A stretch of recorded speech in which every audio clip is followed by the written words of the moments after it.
right.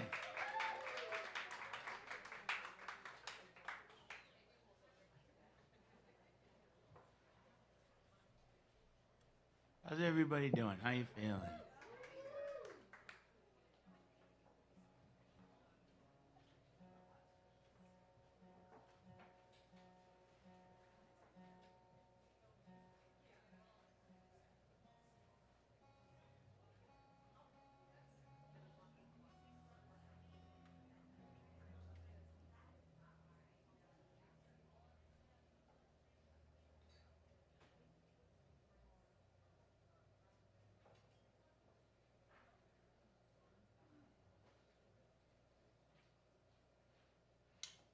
I like this early show thing. Like, what do you mean 4 to 6? 'Cause I'm used to dad life now. I've got a 4-year-old boy. I go to sleep at 9 o'clock. And then when I work, I start working at 9 o'clock. And it's really, confusing. And I'm like, I'm going home after the show. I'm going to sleep in my bed. Thank you all for being here.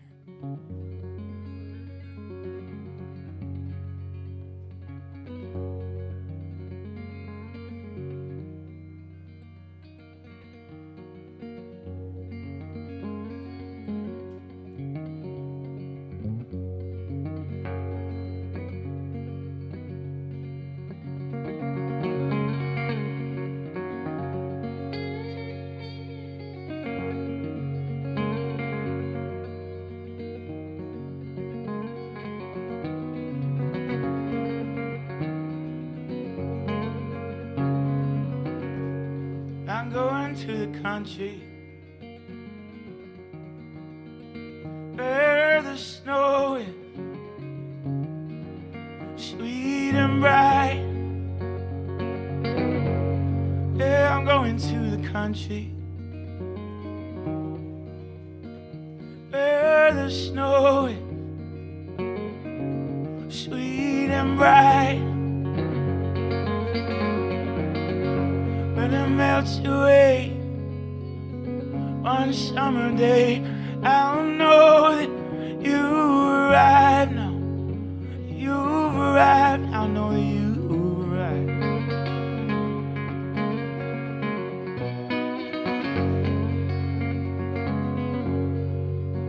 I spend my nights all alone, and my days in a boat out by the sea. Spend my nights all alone, and my days in a boat out by the sea. And at night, hey, you're crying, oh baby, won't you look for me? No.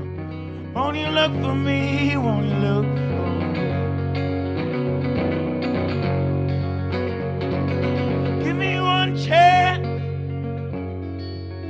to sell my soul, and I'll leave this bitter world behind. I got an angel on my shoulder, I got the devil on my mind. I got an angel on my shoulder, got the devil on my mind, no, devil on my mind, no, going to the country.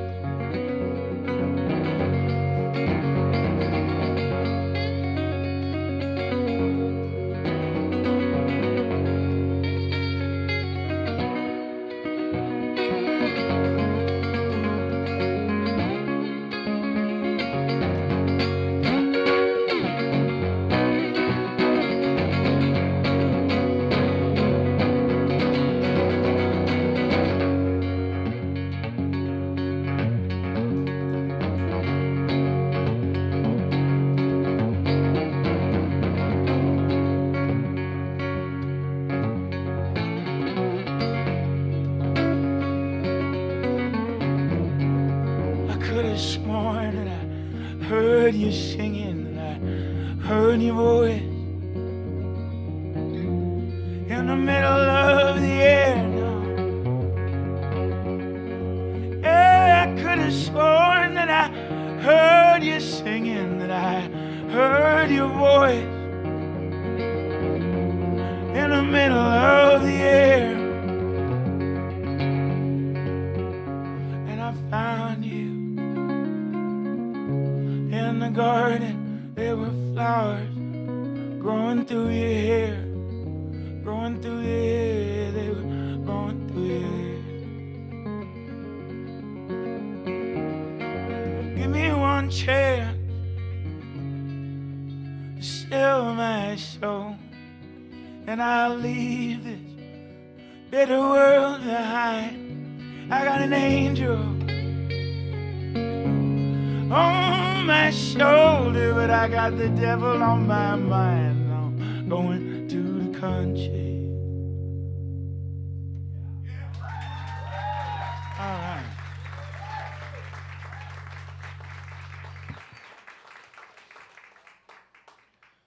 How many of you were here with me the last time I played here? All right, just a couple of you. How many of you are joining me for the first time ever? Most of you. Cool. Because I like to tell a lot of my life stories when I play solo shows, and my life stories don't change from show to show.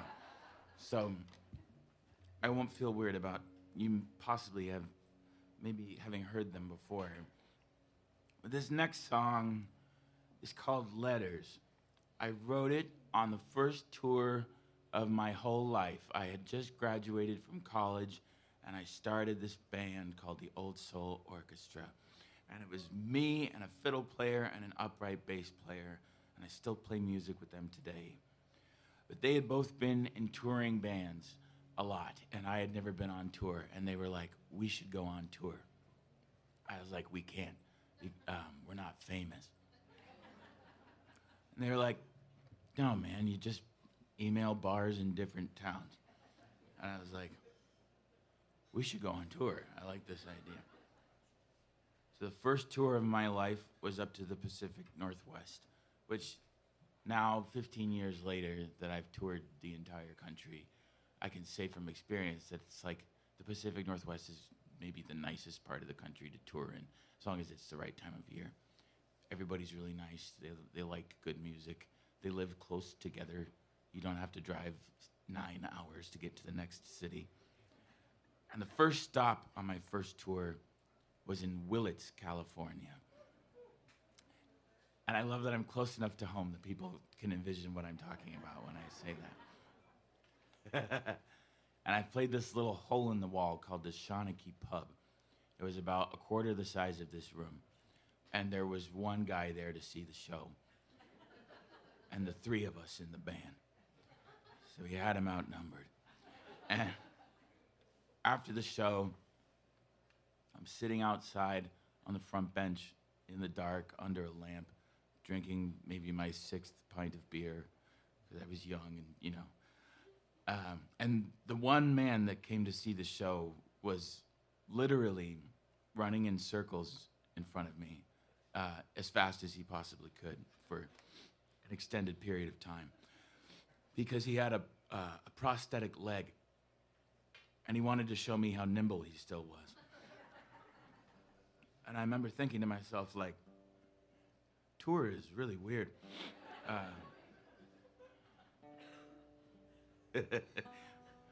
But it got better from there.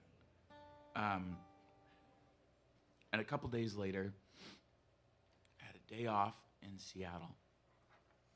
And we're staying with a friend. And she loves the Renaissance Fair. So she's got this giant walk-in closet, and it's full of Shakespeare clothes. And I was like, we should sit in the closet all day and write music.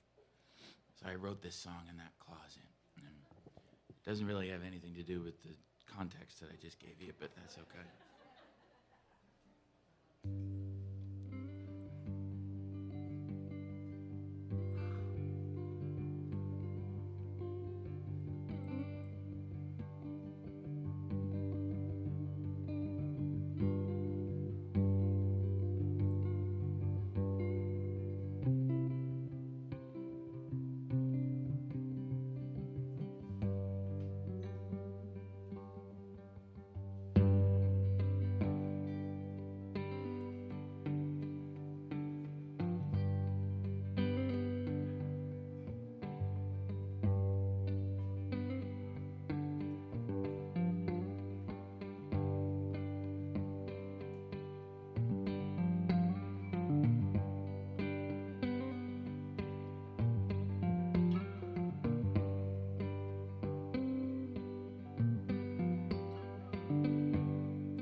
wrote me a letter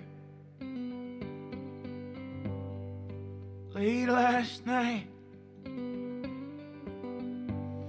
Blue ink on the back of a photograph, black and white. Her sweet face beneath the redwood tree left me with my worried mind and me.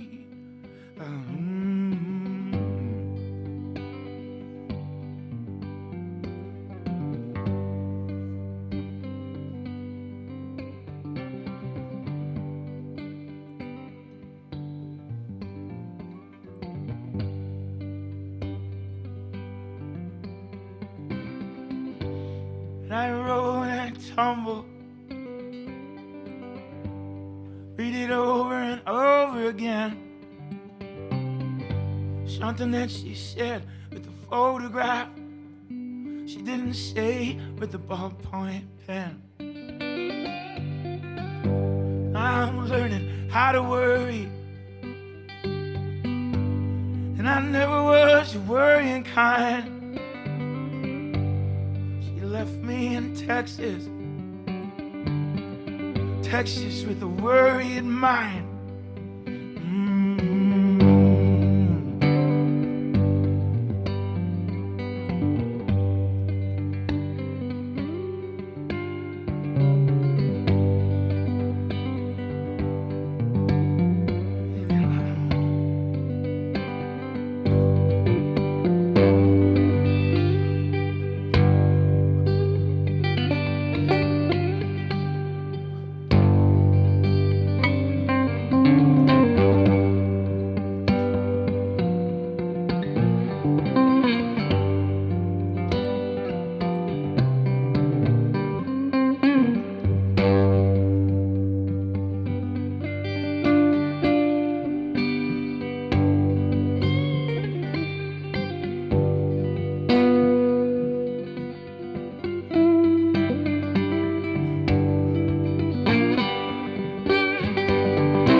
Tumble, read it over again.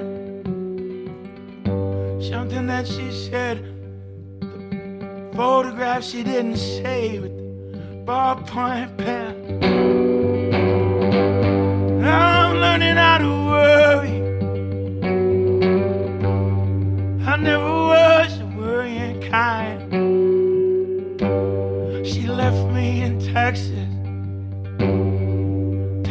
with a worried mind. Texas with a worried mind.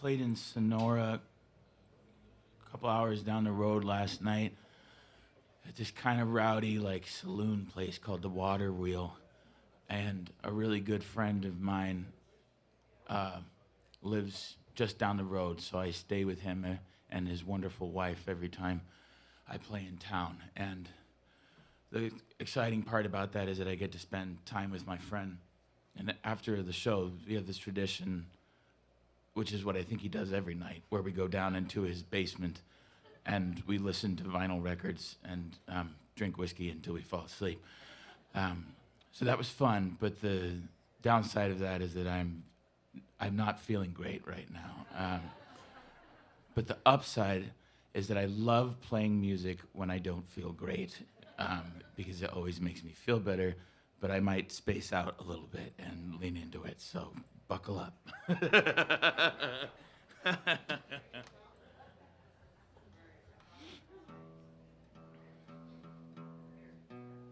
Becca's on sound doing a wonderful job.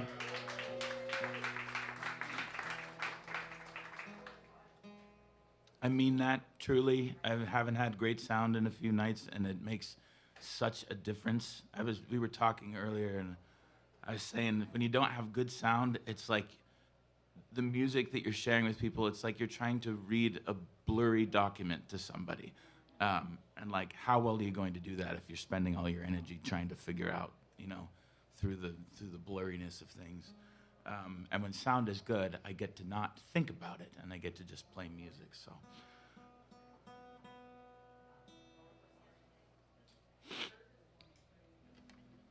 I'm gonna switch guitars. Let's do it.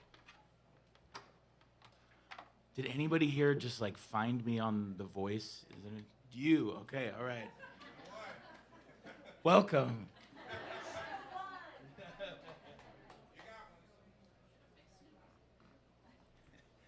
I know I should have fixed Snoop. I didn't think I was going to be saying that, but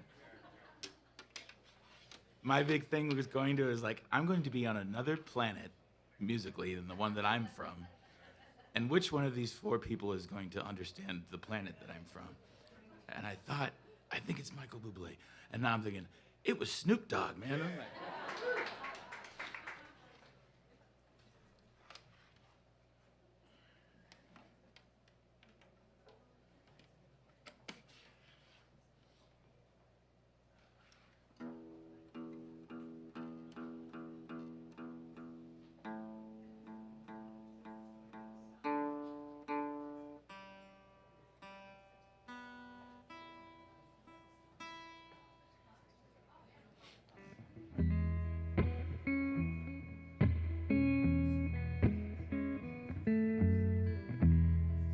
I got this song from one of my biggest heroes, a guy named John Vandiver. Nobody's ever heard of him because he passed away very early. He was murdered. But his music really changed my life. Somebody gave me a burned CD of one of his shows when I was in college, and I'm so lucky that they did, because I fell in love with this man's music, and I like to play this song of his every night. It's called Yonder Come the Blues.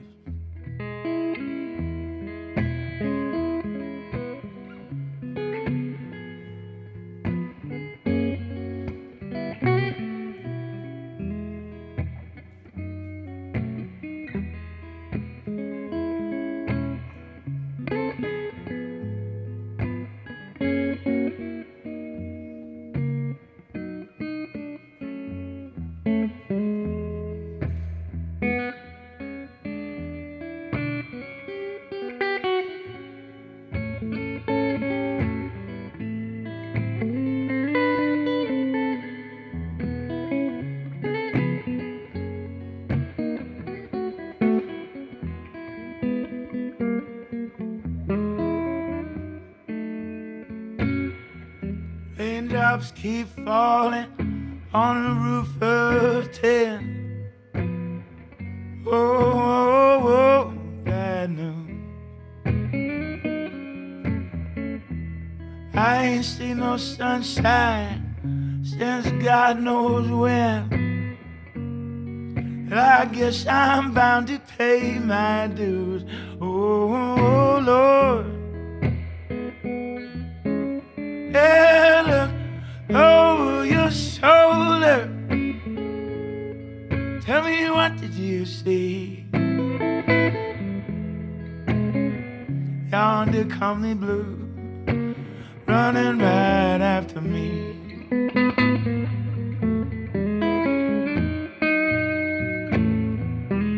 Keeps on raining, raining all the time now.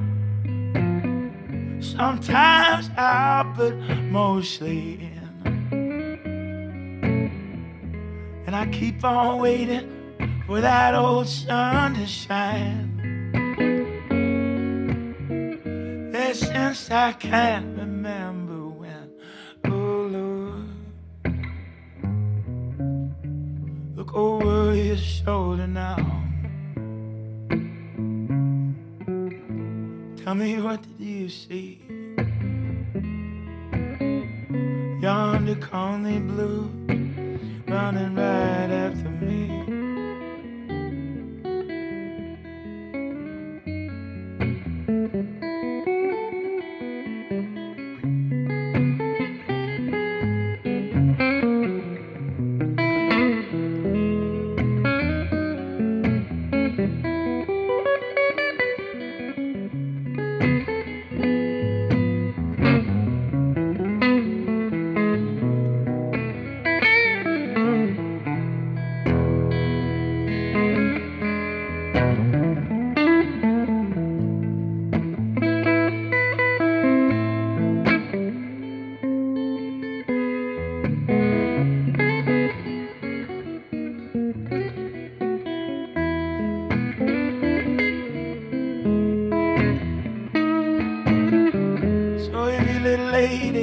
She just wants to treat you right. I think you better take my advice. Don't you go pussyfooting around late at night. 'Cause if you do, son, then you better think twice. Oh Lord, look over your shoulder now, now. Tell me, what did you see? Yonder calmly blues running right after me.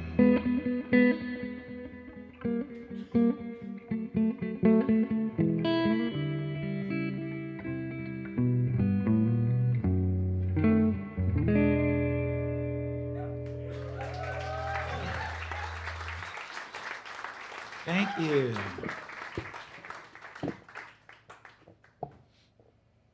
I love this spot, man. This is the perfect music venue. And I noticed, I maybe shouldn't say what I'm about to say, but I have no filter when I'm on the stage. I noticed in the comments on one of the ads for this show, someone was like, look, he's playing at the Green Room. Or like, look, he's playing in town. Too bad it's at the Green Room. And I was like, what the heck does that mean? And so I DM'd this person, and I was like, what's wrong with the Green Room? And they're like, it's just some of the gatherings that they have there. I don't want to get political. And I was like, what kind of gatherings are we talking about? I was like, is there some KKK stuff? I don't know what. And they're like, oh, no, there's just LGBTQ stuff there. And I was like, you know what? Then that's the room I want to play for the rest of my fucking career. So, you know.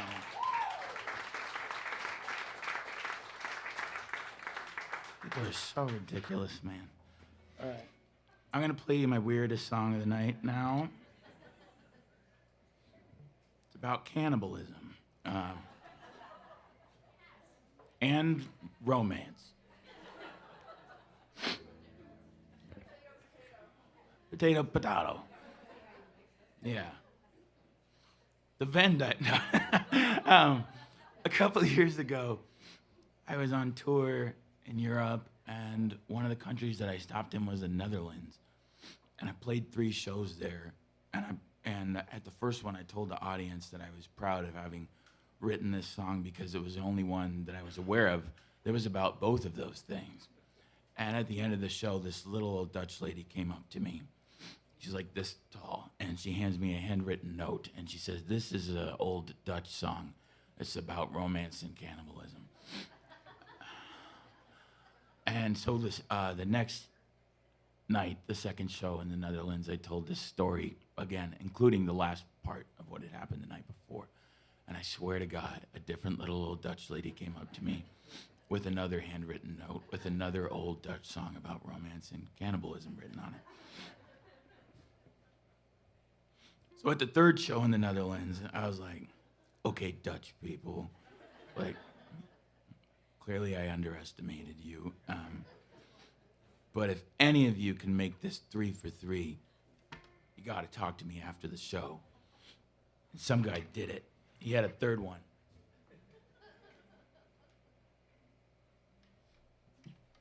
So I looked up the songs that they'd given me, and I had 2 takeaways from that experience. One, just being like, what's going on with the Dutch? We should learn more about them and figure out what's going on over there. And 2, I was like, oh my goodness, these songs are so much more brutal and graphic than mine is. So don't worry, mine's not that bad. It's called The Captain's Daughter, Part 1.